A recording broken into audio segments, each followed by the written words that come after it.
آموزش ریتم‌های ساده 3/4 بازم عرض میکنم که کتاب رو باید تمرین 120 زده باشین. کتاب آموزش دفعه خودم هست. برای تهیه‌اش میتونید با شماره تلفن 22 333 425 و 6 تماس بگیرید که کتاب داشته باشین. از کتاب تمرین کنین. تمرین که به اینجا رسید میتونیم یه سری ریتم‌های ساده با کمک هم دیگه بذاریم.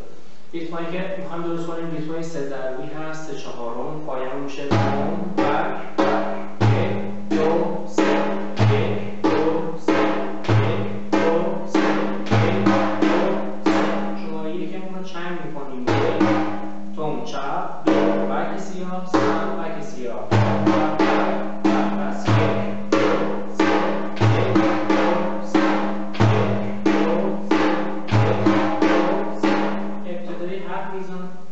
اول هر شماره یکمون میتونیم حلقه بذاریم.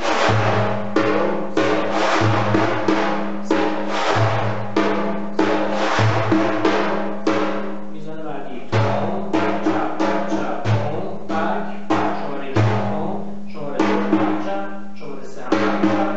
میزان بعدی 1 2 3 که ثابت 1 2 3 باز ابتدای هر شماره یکمون حلقه.